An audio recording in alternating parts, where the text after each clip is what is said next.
പാലക്കാട് നെന്മാറ സ്വദേശിനി സജിതയെ കൊലപ്പെടുത്തിയ കേസിൽ ചെന്താമരയുടെ ശിക്ഷാവിധി മറ്റന്നാൾ ഉണ്ടാകും. വധശിക്ഷ നൽകണമെന്ന് പ്രോസിക്യൂഷൻ ആവശ്യപ്പെട്ടു.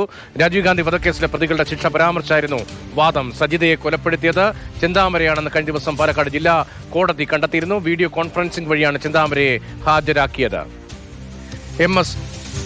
വിഷ്ണു പ്രകാശാണ് വിവരങ്ങളുമായി ചെന്ന്. വിഷ്ണു, ഈ സജിതയെ കൊലപ്പെടുത്തിയ കേസിൽ ചെന്താമരയുടെ ശിക്ഷാവിധി മറ്റന്നാൾ ഉണ്ടാകാൻ പോവുകയാണ്. അതിനിടയിൽ പ്രോസിക്യൂഷൻ ഉൾപ്പെടെ വാദങ്ങൾ. ഏത് തരത്തിലായിരുന്നു ഇന്നത്തെ കോടതി നടപടികൾ? രതീക്ഷ, ഇന്ന് ഇപ്പോൾ കോടതിയിൽ പാലക്കാട് അഡീഷണൽ മജിസ്ട്രേറ്റ് സെഷൻ കോടതി 4-ൽ നടന്ന വാദത്തിൽ അത് ശിക്ഷയിൽ മേലുള്ള വാദമാണ് നടന്നത്. ആദ്യമായി പ്രോസിക്യൂഷൻ ആണ് ഈ വാദം ഉന്നയിച്ചത്. അതിൽ പ്രധാനമായും പ്രോസിക്യൂഷന്റെ ആവശ്യമെന്ന് പറയുന്നത് ഇവർക്ക് ചെന്താമരയ്ക്ക് പരമാവധി ശിക്ഷ തന്നെ നേടിക്കൊടുക്കണം. അത് റയറസ്റ്റ് കേസായി പരിഗണിച്ചുകൊണ്ട് പരമാവധി ശിക്ഷ തന്നെ വാങ്ങണം എന്നുള്ളതായിരുന്നു ഇന്നിപ്പോൾ പ്രോസിക്യൂഷന്റെ വാദം. അതിൽ തന്നെ രാജീവ് ഗാന്ധിയുടെ മരണവുമായി ബന്ധപ്പെട്ടുള്ള ആ കേസ് അടക്കമുള്ള പരാമർശങ്ങൾ ഇതിലുണ്ടായിരുന്നു. അതിലെ പ്രതികൾക്ക് പരോൾ അനുവദിച്ചില്ല. അത് കണക്കാക്കി ജീവപര്യന്തം വരെ, മരണം വരെ പരോൾ പോലും അനുവദിക്കാതെയുള്ള അത്രയും കഠിനമായിട്ടുള്ള ശിക്ഷ തന്നെ കൊടുക്കണം. അത്രയ്ക്കും വലിയ കേസാണ് എന്നുള്ള തരത്തിലായിരുന്നു ഇപ്പോൾ വാദിഭാഗം അത് വാദിച്ചത്. അതിനുശേഷം പ്രതിഭാഗത്തിന്റെ വാദത്തിൽ ഈ ഇത്തരത്തിലുള്ള റയറസ്റ്റ് കേസ് എന്ന് ഒരു തരത്തിലും പറയാവുന്ന ഒരു കേസല്ല. ഈ പ്രതിക്ക് ഈ ഒരു സാഹചര്യം, ഈ ഒരു കൊലപാതകം, സജിതയുടെ കൊലപാതകം നടത്തുന്നതിന് മുമ്പ് ഒരു പെറ്റി കേസ് പോലും ഉണ്ടായിരുന്നില്ല. അത്തരത്തിൽ ഇതിനെ റയറസ്റ്റ് എന്ന് ഒരു തരത്തിലും പറയാൻ സാധിക്കില്ല. അതിനുവേണ്ട മതിയായ തെളിവുകൾ ഉണ്ടായിരുന്നില്ല. നിരവധി പഴുതുകൾ ഈ കോടതി മുമ്പാകെ ഹാജരാക്കിയ ആ തെളിവുകളിൽ അതിൽ പഴുതടച്ചുള്ള ഒരു തെളിവ് നിരത്തലായിരുന്നില്ല എന്നുള്ള വാദമടക്കം പ്രതിഭാഗം ഇന്ന് വാദിച്ചു. അതിൽ ഒരു തരത്തിലും ഈ മരണശിക്ഷ പോലെയുള്ള അത്രയും ഉയർന്ന ശിക്ഷ കൊടുക്കരുത് എന്നുള്ളതായിരുന്നു പ്രതിഭാഗത്തിന്റെ. കൊലപാതക പരമ്പരയായിരുന്നു. മാത്രമല്ല, ജയിലിൽ പോയി തിരികെ വരുന്നു, അതിനുശേഷം വെല്ലുവിളി നടത്തുന്നു, പോലീസിൽ പരാതി വരുന്നു, പോലീസിന്റെ ഭാഗത്തുനിന്ന് കാര്യമായി ഇടപെടൽ ഉണ്ടാകുന്നില്ല, അതിന് പിന്നാലെ ജീവൻ എടുക്കുന്ന സ്ഥിതി ഉണ്ടാകുന്നു. അങ്ങനെ ഒരു ക്രിമിനലിന് ചെയ്യാൻ കഴിയുന്നതിന്റെ പരമാവധി എന്ന നിലയിലായിരുന്നു ചെന്താമര ആ നാട്ടിൽ ഭീതി വിതച്ചത്. പോലീസിനുൾപ്പെടെ വീഴ്ചയും ഉണ്ടായിരുന്നു. ഇപ്പോൾ അവസാന വാദം എന്ന നിലയിൽ ചെന്താമരയ്ക്ക് വേണ്ടി എന്തൊക്കെ വാദങ്ങൾ നിരത്തപ്പെടുകയാണ്? ഏത് തരത്തിലാണ് കോടതി ഇതിന്റെ ഒരു ഗൗരവ സ്വഭാവത്തെ കഴിഞ്ഞ ദിവസം കുറ്റക്കാരനാണ് എന്ന് കണ്ടെത്തിക്കൊണ്ട് വിശദീകരിക്കുന്നത്?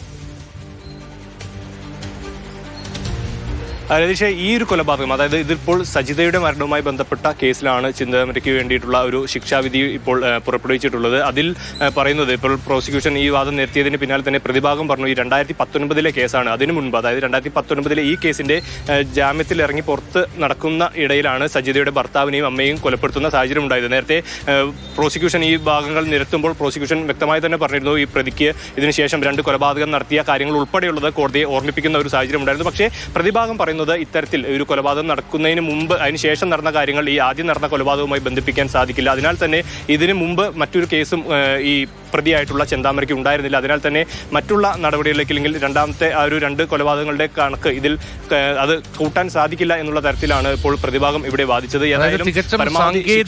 തികച്ചും സാങ്കേതികമായ വാദമാണ് ചെന്താമരയ്ക്ക് വേണ്ടി അഭിഭാഷകൻ കോടതിയിൽ ഉന്നയിച്ചത് എന്ന് വേണ്ടേ മനസ്സിലാക്കുക. ഒരു മനസാക്ഷിയുള്ള വാദമായി നമുക്ക് കണക്കാക്കാനും കഴിയില്ലല്ലോ. നേരത്തെ കേസുകൾ ഉണ്ടായിരുന്നില്ല. ഈ കൊലപാതകത്തിന് ശേഷം പിന്നെ 2 കൊലപാതകം നടത്തി. അത് പക്ഷേ ഈ കേസിന് ശേഷമല്ലേ, അതെങ്ങനെ ഈ കേസിൽ പരിഗണനാ വിഷയമാകും എന്നൊക്കെ പറയുമ്പോൾ തികച്ചും സാങ്കേതികമായ വാദങ്ങളാണ് നിരത്തപ്പെടുന്നത്.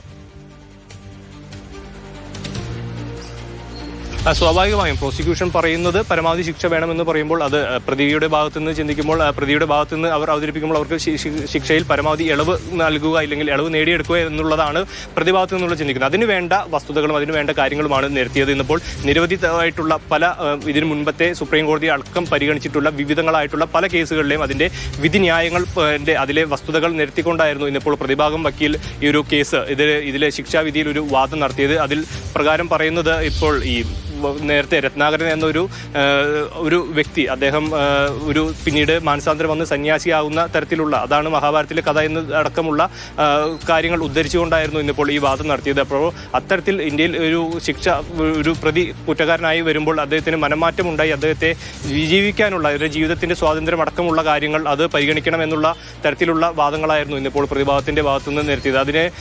അതിനെ സാധൂകരിക്കുന്ന തരത്തിലാണ് ഇന്നിപ്പോൾ പ്രതിഭാഗം വാദം ഒടുവിൽ അവസാനിപ്പിച്ചതും. ഏതായാലും ഈ വരുന്ന ശനിയാഴ്ച ഒക്ടോബർ 18-ാം തീയതിയിലേക്ക് ഇപ്പോൾ കേസ് ചെന്താമരയ്ക്കുള്ള ശിക്ഷ എന്താണ്? അത് 2019 സജിതയെ കൊലപ്പെടുത്തിയ കേസിലാണ്. അതിനുശേഷം 2 കൊലപാതകങ്ങൾ കൂടി തന്നെ അതേ കുടുംബത്തിൽ ചെന്താമര ചെയ്തു. അതേസമയം സജിതയുടെ കൊലപാതകവുമായി ബന്ധപ്പെട്ട കേസിൽ കുറ്റക്കാരൻ എന്ന് കോടതി കഴിഞ്ഞ ദിവസം വിധിച്ചിരുന്നു. അതിന് പിന്നാലെയാണ് ഇപ്പോൾ അന്തിമ വാദം എന്ന നിലയിൽ പ്രതിക്കും പ്രോസിക്യൂഷനും ബോധിപ്പിക്കാനുള്ളത് ഈ ശിക്ഷാവിധിക്ക് തൊട്ടു മുൻപ് കോടതിക്ക് മുന്നിൽ അവതരിപ്പിക്കാനുള്ള അവസരം എന്ന നിലയിലാണ് ഇന്ന് വീണ്ടും കേസ് കോടതിയുടെ പരിഗണനയ്ക്ക് വന്നത്. രാജീവ് ഗാന്ധി വധക്കേസിലെ പ്രതികളുടെ ശിക്ഷ ഉൾപ്പെടെ പരാമർശിച്ചുകൊണ്ടുള്ള വാദം കോടതിയിലുണ്ടായി. കേസ് അപൂർവമല്ല എന്നാണ് പ്രതിഭാഗത്തിന്റെ വാദം. നേരത്തെ ചെന്താമരയ്ക്ക് ക്രൈം കേസുകളുടെ ട്രാക്ക് റെക്കോർഡില്ല, അതിനുശേഷം നടന്ന 2 കൊലപാതകം അത് പിന്നീടല്ലേ നടന്നത് എന്ന സാങ്കേതികത്വവും ഉയർത്തുകയാണ് പ്രതിഭാഗം. അതേസമയം പരമാവധി ശിക്ഷ വേണം എന്ന നിലപാടിൽ ഉറച്ചു നിൽക്കുകയാണ് പ്രോസിക്യൂഷനും. പാലക്കാട് ജില്ലാ കോടതിയിലാണ് ഈ നടപടിക്രമങ്ങൾ. ശനിയാഴ്ച ശിക്ഷാവിധി പ്രഖ്യാപിക്കും.